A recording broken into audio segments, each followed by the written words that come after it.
Hey friends, welcome to the Raising Boys and Girls podcast. I'm Sissy Goff. And I'm David Thomas. And I'm Melissa Trevathan. And we're so glad you've joined us for this conversation. Let's dive in.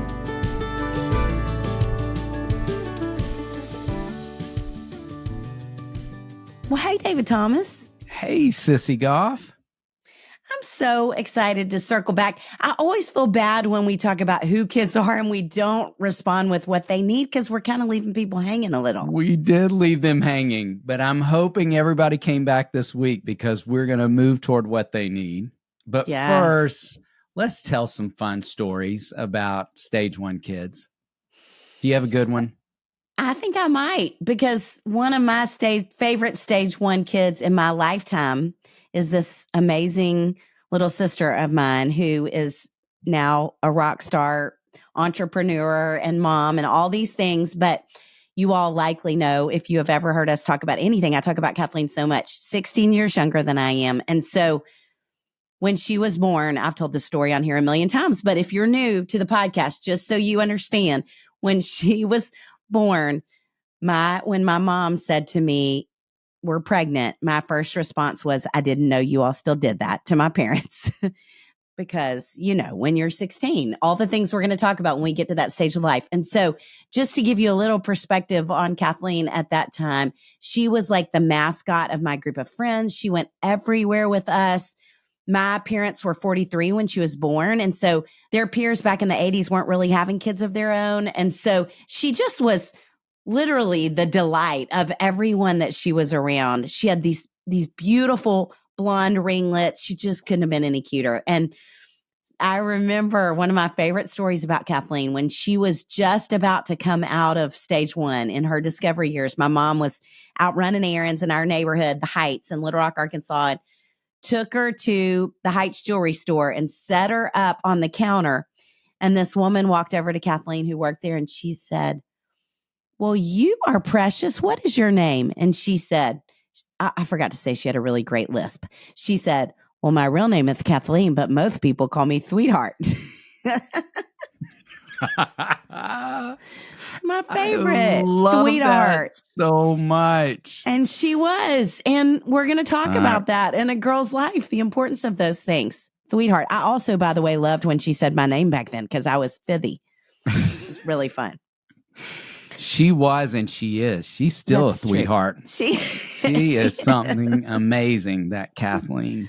I know. Okay, tell me about you. What about the boys or Lily? Well, hearing you tell the sweetheart story makes me think of a story too. When my twin boys moved into toddler beds, my wife and I would go in to do a little nighttime ritual, and we would kind of swap out. One of us would sit near one of their beds, and we would, read stories, do prayers, all the things. And then we would swap and have time with the other. And I will never forget one night we were in their room, and moms, this is such a great reminder of your relationship with him, which we're going to talk more about in stage 2. But I think stage 1 and stage 2 boys, moms are like the center of their universe, and they just love them so much. And they were kind of moving into that altered state of sleep from being awake. And one of my sons, Baker, was looking at my wife while she was talking to him and saying goodnight. And he was rubbing her hair, and he just looked at her and he said,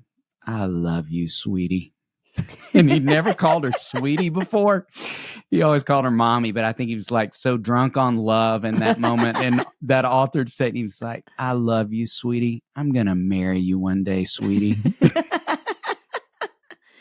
And when we got downstairs later, I said, "Oh, sweet." I looked at my wife and said, "Oh, sweetie, it's going to break his heart one day to find out you're already taken."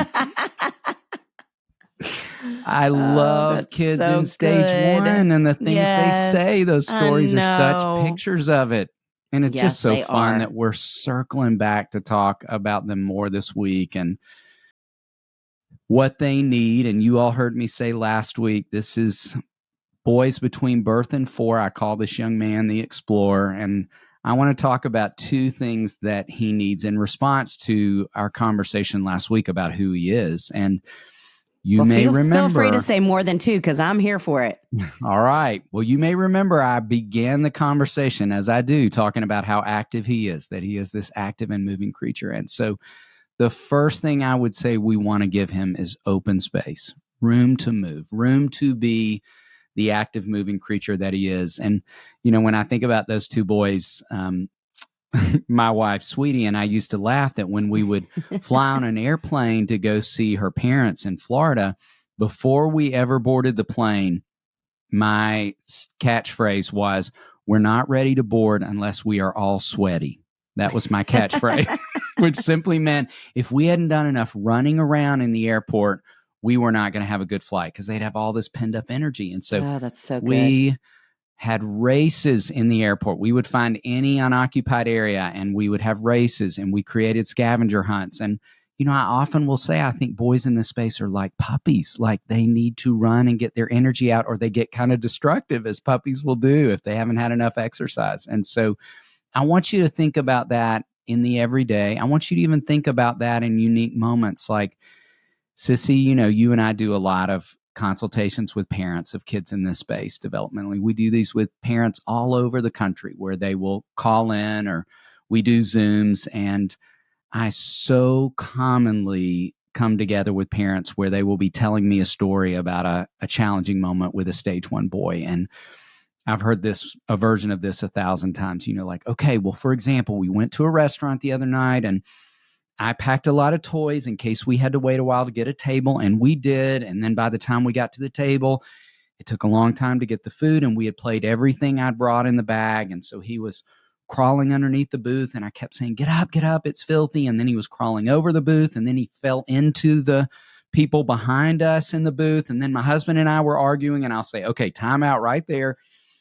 Let me just throw out this recommendation. Maybe think about doing dinner out with an explorer differently.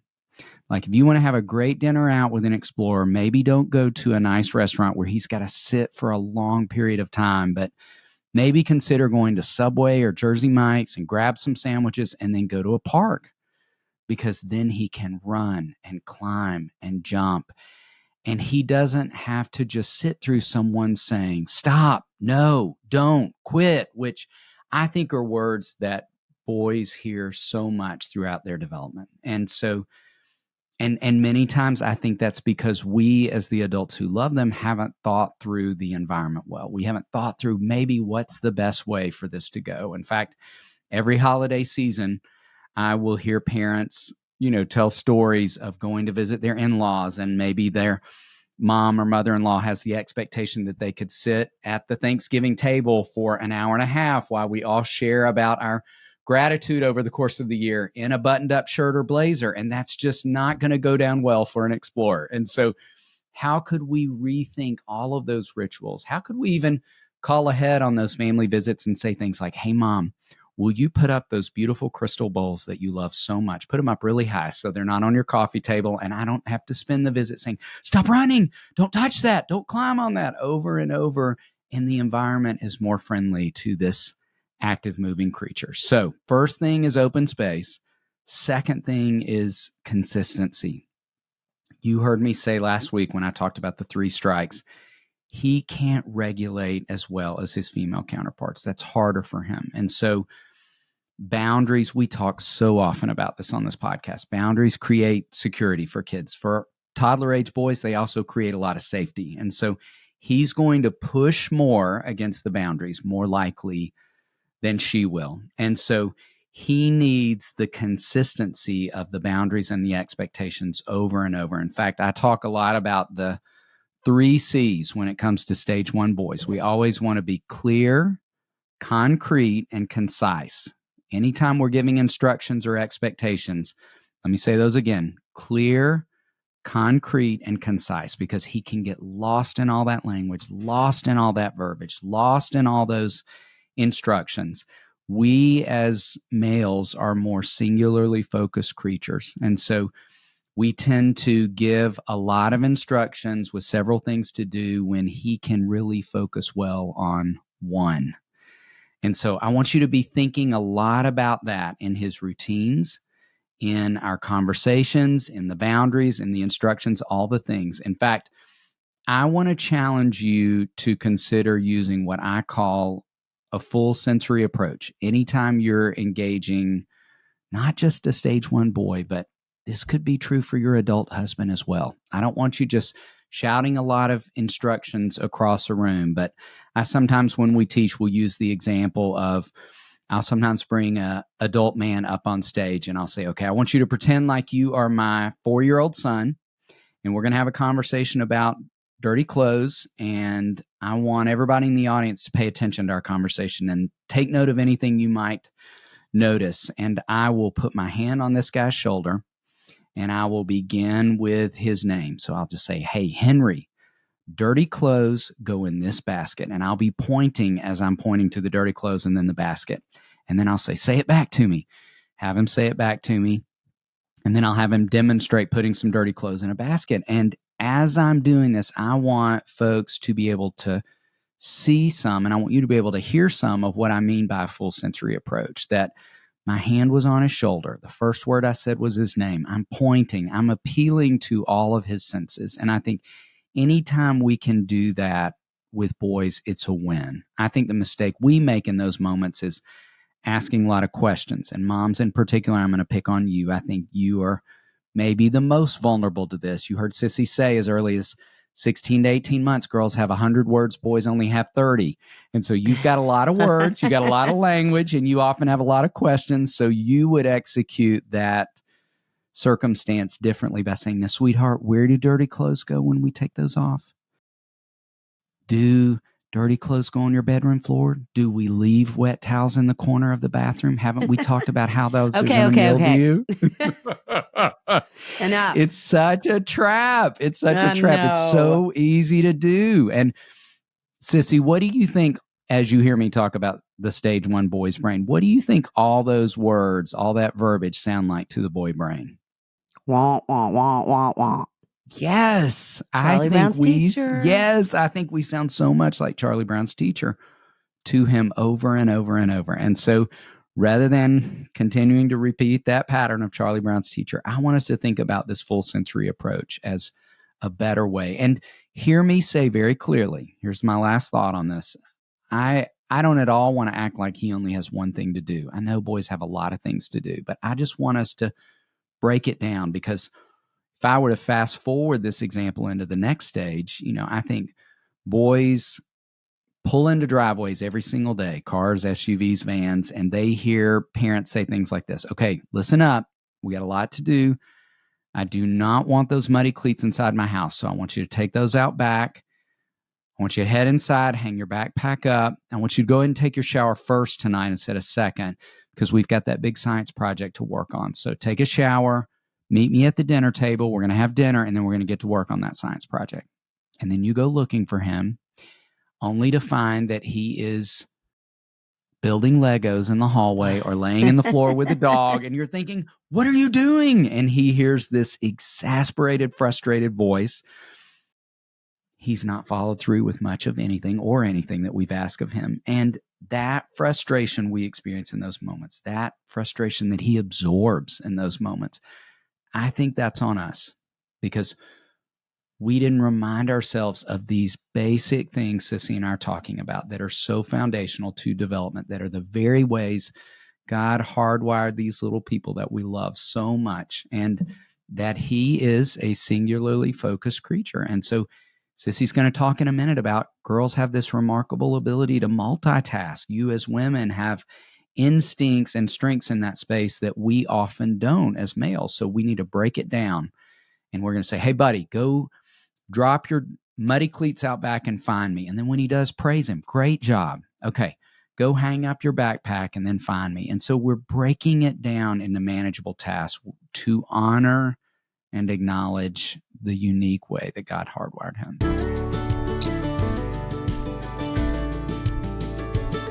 We are so glad to have you back in the office, Sissy Goff, after your big trip. I'm so glad to be back. And do you know what made all the difference, not only to me, but to my entire family on the cruise? What? My relief band. I had no idea how much cruises rock and roll. I don't know why.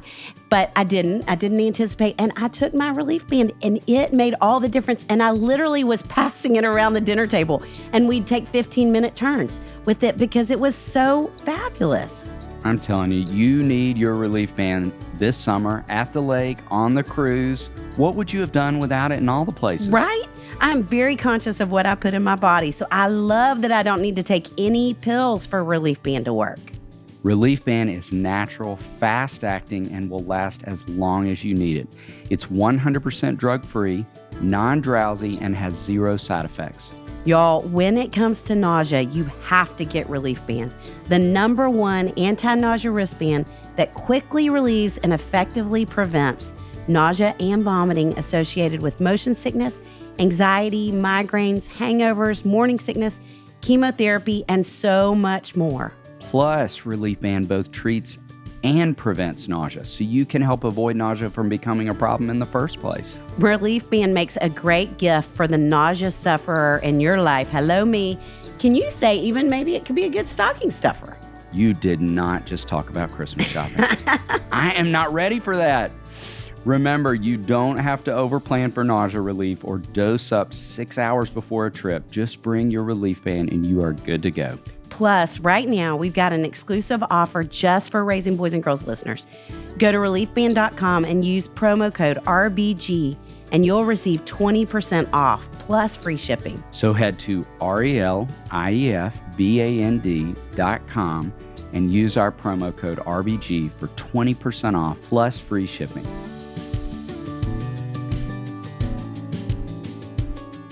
Sissy, would you say the problems we see in our offices with kids sometimes have a lot to do with their nutrition? Oh, definitely. Because brain and physical development is so connected to the foods we eat. But it can be so hard to get kids to eat good foods. That's why we love telling parents about Hiya Kids vitamins. They were formulated with the help of nutritional experts and include a blend of 12 organic fruits and veggies and 15 essential vitamins and minerals. Parents love Hiya because the vitamins help them give their kids the best nutrition. But you know what else kids need besides good nutrition, David? What's that? Fun. And Hiya gets that. With each new order, Hiya sends a super cute jar and stickers to decorate it. You know Henry loves his Hiya jar. He has one at home and at my house. That is super fun. What a great way to get kids excited about taking their vitamins. We've got a special deal from Hiya just for our listeners. Receive 50% off your first order. Just go to hiyahealth.com/RBG. This deal is not available on their regular website.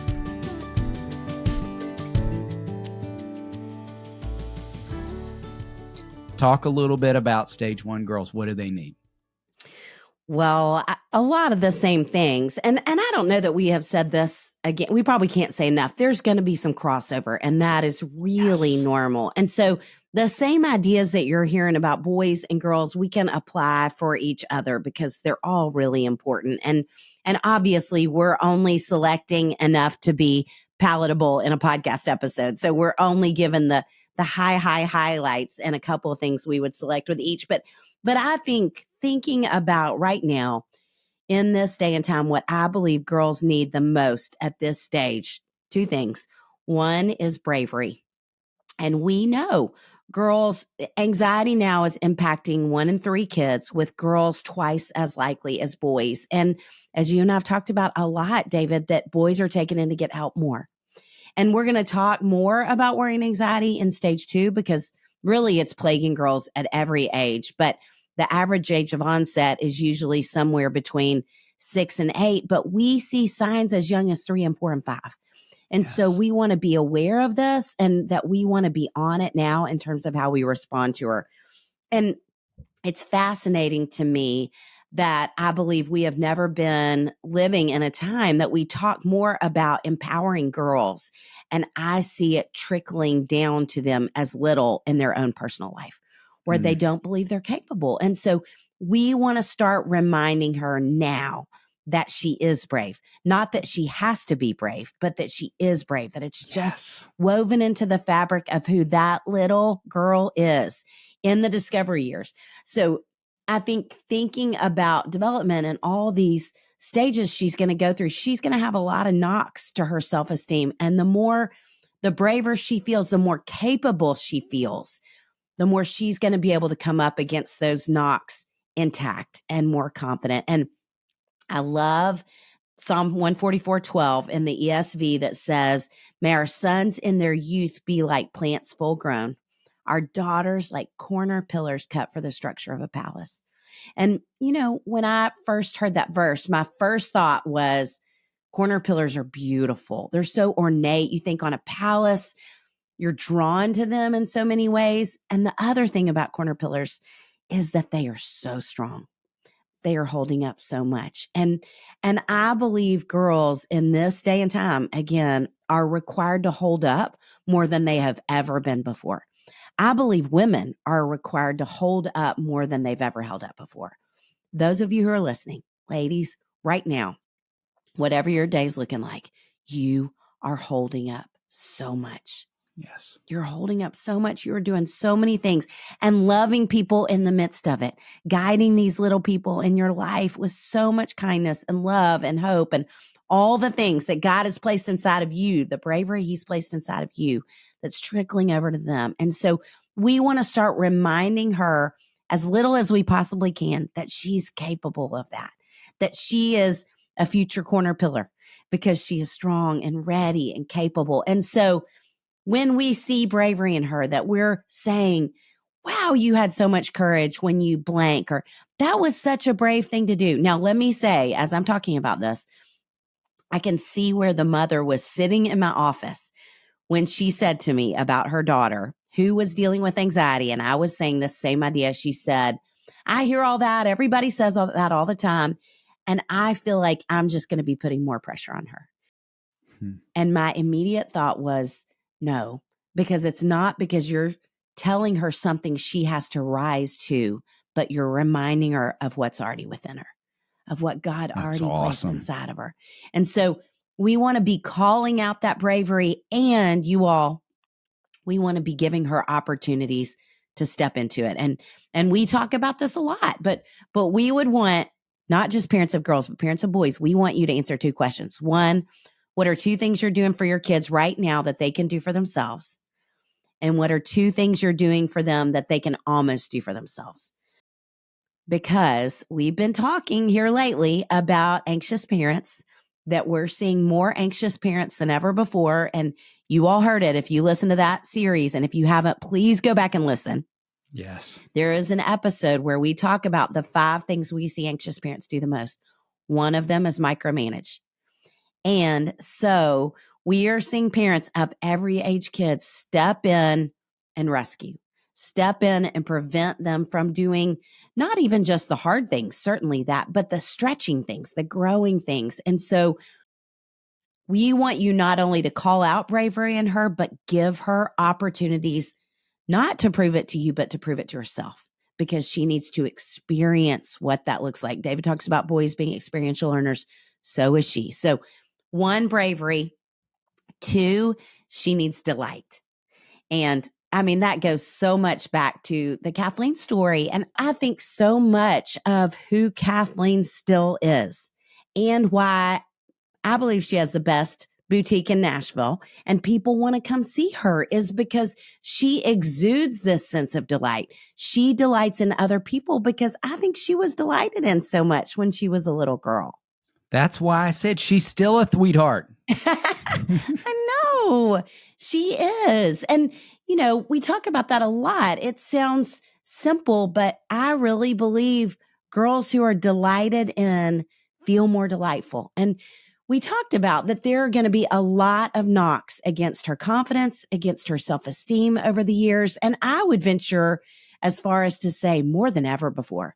I feel like girls are meaner earlier than they've ever been and more often. And so she's going to encounter it on a playground somewhere, sitting at the lunch table or not sitting at the lunch table next to anyone. She's going to come up against this of people who are knocking, pulling on her confidence in who she is. And so we want to get in those reminders today, not just of how brave she is, but how delightful she is too, that we want to be speaking into the truth of who she is. And if we were in the room together, I would want to show you all a clip right now from that amazing movie, The Help. And you remember this, where Abby is sitting with the little girl and she's rocking her and holding her and using a full sensory approach like David talks about. But instead she's touching her on the face and she's being so engaging with her. And she says, you is smart, you is kind, you is important. That's the verbiage in that she's speaking to the confidence, the sense of who that little girl is in a really concrete way, just like David talked about. That's appealing to all of her senses, but is also instilling who God's made that little girl to be. And I believe it's so much of why that little girl feels more connected to Abby in The Help than her mom even. And I love, if you were to back up in that scene, just even when Abby walks in the room, she's already delighting in the little girl. She's got her arms out, smiling so big. We engage with kids in this stage. The way we do speaks to them about who they are. And so we want to be really aware. And again, circling back to the idea of anxiety, talking about parents being more anxious than ever before. And David, we've been talking a lot about how anxiety can take away our warmth. They need your warmth. They need you to delight in them. And if you have been to a park anytime recently and you've heard a little girl saying, Mommy, watch, or Daddy, look at me from the top of a slide, she's saying, I don't want you just to look at me. I want you to think I'm fabulous. And when we hear that, before we hear that, we need to put down our phones. We need to look at her. We need to smile at her and say, oh, honey, yes, you are.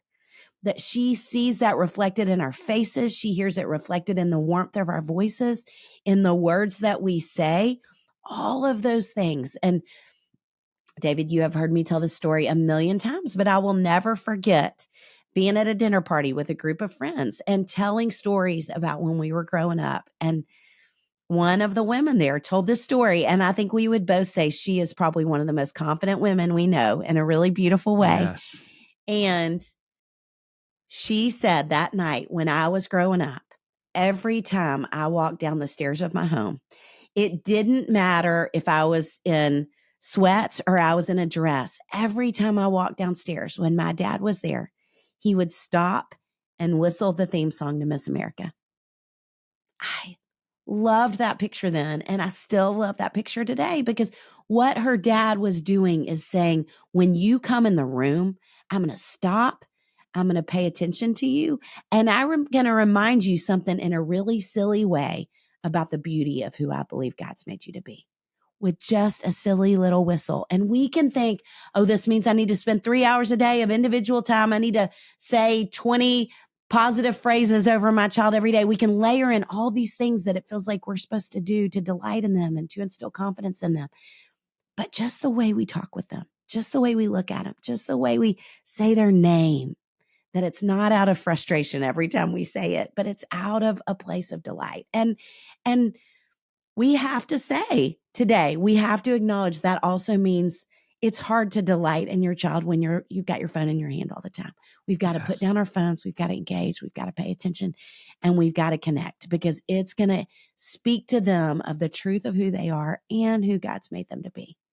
So that's enough of a delight soapbox, but I feel so strongly about that with girls. And I think more than I ever have when we started teaching these classes. How many years ago, David? Probably 20 years ago? Oh, over 20 years ago. Yes. Yes. I feel stronger about it than ever. So, okay, let's get to some takeaways. What's a takeaway for you, for boys? You know, I think one takeaway for me would be, as you are listening to last week and this week, and if you're parenting stage 1 kids and thinking, I want to go even deeper, I want to know more than a couple of things, I want to challenge you to do that, to lean in even farther. And Sissy Goff and Melissa Trevathan, our dear friend and boss, wrote an amazing book called Raising Girls that I would love for you to grab hold of. And they will go so much deeper. And they're even going to branch off, not just in terms of thinking about what girls need in each stage, but what do they need uniquely from their moms? What do they need uniquely from their dads? And I have a book called Wild Things, The Art of Nurturing Boys. And it's going to track through these different stages of development. And I'll do the same thing, just go even deeper. So we just want to invite you, if you feel stirred to want to look even deeper into what's going on and what they need, those would be 2 great places to look. And in addition, at raisingboysandgirls.com, we've got some downloadable PDFs with questions, discussion points, more things to think on, and even devotionals that pertain to this stage in their lives. So a lot of different places to do that. My takeaway for girls right now, the thing I have been thinking about with girls actually in every stage, but I think we want to start thinking about it now, is feeling your feelings is different than doing your work. And that's true for kids and it's true for us. But as we're thinking about bravery, as we're thinking about teaching her to name her feelings, teaching him to name his feelings, which is so important, I think it's easy for us to get stuck in those feelings. And like we talked about in the last episode, Susan David says feelings are data, not directives. Feelings can lie to us, and especially the feelings of worry and anxiety trick us so much of the time. And so we want to help him learn to name those emotions, to navigate them, as David also talks about in his amazing book, Raising Emotionally Strong Boys. And we want to teach them to work through their feelings. We want them to learn the truth of what we talked about with Henry at Disney World this spring. A little bit scary, a whole lot of fun. A little bit scary, a whole lot of fun. You can feel afraid and still do the thing that's in front of you. And in that, acknowledging both, we're learning to say what our feelings are, but that our feelings don't define us. And I think if I could right now, overarchingly give a message to every girl, I don't know if you would say this about every boy, but if I could give a message to every girl on the planet, it would be your feelings are so important and they don't define you. Yes. Agreed. In a world that I feel like is in many ways sometimes convincing kids that your feelings do define you. Yes. That they're and in they're charge part of of doing your work, but they're not all your work or mine. Absolutely. They're a part of it. That's great. Yeah. So much to think on. So much good coming up in stage 2. I'm excited to talk about these little fellas. We're and headed ladies into in our lives. great territory, aren't we? Yes, we are. But before we get there, Melissa is going to anchor us to some great truth. Thank you, David and Sissy. Yesterday, I was actually talking about truth with some moms. We were discussing the Gospel of Matthew and how Matthew presents Jesus as the Messiah, as the anointed one, as the high priest, and how he gives us a picture of the life and the teachings of Jesus. Tremper Longman, in his book, Reading the Bible with Heart and Mind, talks about that in the Gospels, and in Matthew particularly, we are learning how to follow in his steps and reflect his glory. And especially in Matthew 5-7, as you are aware of the Sermon on the Mount, how faith should shape our lives. What does it mean to follow Jesus? And what do we do? What do we not do? Well, this is a familiar question, especially from the parents of stage 1. They actually ask the most questions. What do I do when? Is my child where he should be, emotionally, physically, on and on and on? What does that have to do with Matthew, the Sermon on the Mount? Well, read Matthew 5-7, and it really talks specifically about what to do and how to reflect Jesus in your parenting, in all of your relationship. Thank goodness Matthew also talks about what happens when we fail. And he talks about those failures, those mistakes that we make, how we are all inadequate and imperfect. He talks about them, especially through one disciple. As you know, his name is Peter. Peter's one who asks a lot of questions like you. And in our Bible study, we were talking a lot about Peter, and the one particular part in Matthew 14:22-36. And again, I know it is a teaching, a story that Matthew tells that you're familiar with, and it's after there's been a storm, and the disciples are out in the boat. Jesus has been by himself praying, and he comes out on the water, walking on the water in the midst of the storm.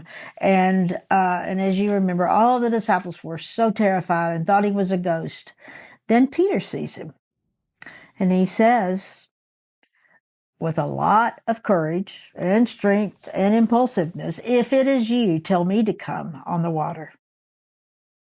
And Jesus says, "Come." So Peter, he jumps out of the boat and he walks on the water toward Jesus. As moms, this particular group was talking about how they have this sense of wholeheartedness where they want to be the best mom. They're thinking always about their kids and what they would be doing. And it's as if they have stepped out of the boat by having a child, really. And they say, "Here I come. Here we go, Jesus. Tell us what to do. Tell me what to do." Again, back to Matthew, he says, "Be light, be salt. Be pure in heart, be a peacemaker, forgive, love your enemies, give to the needy, grow up, pray, don't worry, don't judge." I mean, on and on and on. He gives us this framework. He gives us this model, what it means to reflect Jesus as a person and as a parent. David and Sissy, along with Matthew 5 and 7, talk about how important it is to be consistent as a parent, to be warm, to give them space, to delight in them, to be concise, to let them feel, but don't let them become their feelings. Oh, it goes on and on. And you as a parent are often saying, "Just tell me what to do." Matthew tells you. David and Sissy have told you. And wholeheartedly, you step out of the boat and say, "Here I come." This is the part that I think we will all identify with as a follower of Jesus. Like Peter, you see what you're up against. Peter saw the wind and the waves, and he began to sink. So often as a parent, as you have jumped out of the boat, had a child, you start to feel some pressure. You look at other people, you compare. You feel some stress at work. You feel stressed financially. You're tired. And like Peter, you start to sink. You start to sink in your doubt and anxiety and discouragement because you even feel these things. You start to feel some pressure, feel fear. Our eyes so naturally are off the one who gave us the power to even walk by faith. We fail. Trimper says that Peter's lapses did not destroy his relationship with Jesus. I love that. I love that he takes us to Peter, and now Peter was an imperfect disciple, just as you are imperfect parents. You have courage, or you wouldn't have a child. You are wholehearted, but you will also doubt. You have also failed. And when Peter began to sink, his prayer was, "Lord, save me.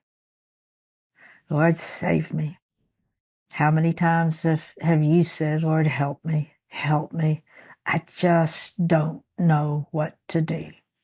I want to be warm. I want to spend time, but I don't have any time, and I'm so frustrated, and I'm so discouraged. And I can't get my husband or wife to be with our child the way I want him to be. Save me, because I'm sinking in this discouragement." And with Peter, Jesus reached out his hand and he caught him. And the most important thing that I'll say today is the more you experience the touch and the strength of the hand of Jesus, the more you experience his grace, because you are inadequate as a parent. You will be wholehearted. You will have strength. You will have courage. But you won't do it right. And the most important thing is that you pray, "Lord, save me," and that you experience his hand. The more you experience the touch of his hand, the strength of his hand, the grace that he gives you, the more like Jesus you and I will become. And your wholehearted commitment will not be an impulsiveness or "here I come," because I'm going to be I'm going to be such a great parent. But it will be more out of, I need your help. Save me as a parent. Save my children. And may I be more like you, Jesus. Just as Trimper reminded us that Peter's lapses did not destroy his relationship with Jesus. Your failures, your discouragement, your fears, your doubts, your anxieties, whatever it is that you feel, or whatever it is that you do, it will not destroy your relationship with Jesus or with your children. What it will do is deepen your faith, strengthen your relationship, and in your humility, your child will sense your closeness. Your child will sense your compassion. Your child will experience the grace that you've experienced. Don't hide your failures. Be aware of discouragement and how you might shut down and move away. God has chosen you to be the parent of your child.